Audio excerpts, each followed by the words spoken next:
So the number one thing, which has always been the International's priority, is organizing. And it's so important for, you know, the International's always been out there trying to organize, but the locals are taking more of a part in organizing. And, you know, I just want to talk to you guys about how well you're doing. You know, you've had a couple campaigns going on. When did you start?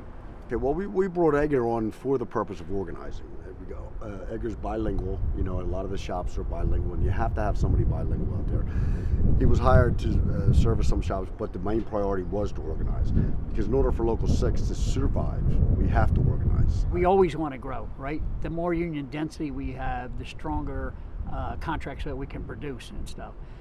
And I find really in my own heart that it's every member's obligation too, right? To get out and organize them so they can get some dignity and respect on the job. But it also makes us much stronger also.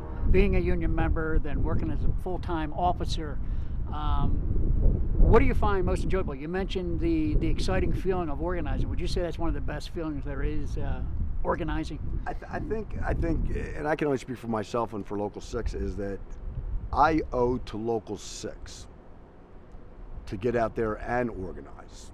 I mean, because Local 6 and the BCTGM has given me the opportunity to raise my family, and I want to just make sure that it keeps on going on. And there's no better feeling to be able to help somebody from either whether it's in the plant, when you're a steward in the plant, being able to help somebody that's a little bit too timid to do something, or run into a couple guys like the Morales brothers who are trying to do something for their whole shop.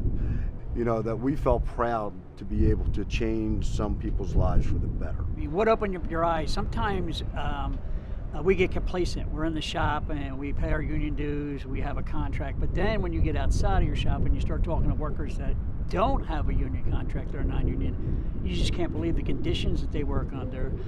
Some of them are deplorable. Some of them, they're not deplorable, but the way they're treated, they don't have the dignity and respect. They don't have a real voice. I mean, have you seen that? Not having a voice in the workplace is number one. I mean, being afraid of just saying anything and losing their job is a big deal. So, you know, when you come out of a union shop and you have a voice and you go and speak to all the employees that don't have that privilege, it's just unbelievable that, you know, one little thing can get you fired. You start talking to these workers and they, you know, when you start checking off that list, like, you know, is it bad management, your bathroom breaks, how's the benefits, the conditions, and then all of a sudden they realize, wow, there is a lot of issues here. Some of them that do know it, I always find it amazing, like, you know, how come you haven't called us yet? They know they have issues, but it'll take a special person. You know, in this case, there was a guy who hit the website, right? Louis Morales called, and we started educating him and his brother and then a few others, and they started building up that courage. But we have to go out and find people that work inside these facilities and then talk with them and make sure we listen to what their issues are and stuff, and then educate them so they're not fearful. And as you've both seen in this campaign, it took a while, but the courage grew. Then you have that solidarity, that camaraderie, and there is no better feeling than to see them all of a sudden take that campaign on their own. I'd say to any officer, any principal officer, any business agent, anybody out there, if you've never experienced that, you know what I mean, you're missing out on a whole lot. The International can provide you all the resources, all the information, but all politics are local. Your local's here, your membership's here, you guys are from here, so you establish the contacts, you find out what their issues are, and you talk with them.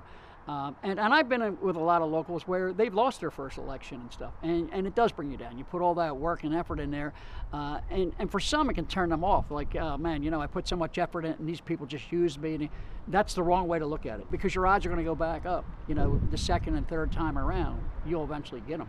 You're always organizing. You always have your ear open. You always know somebody.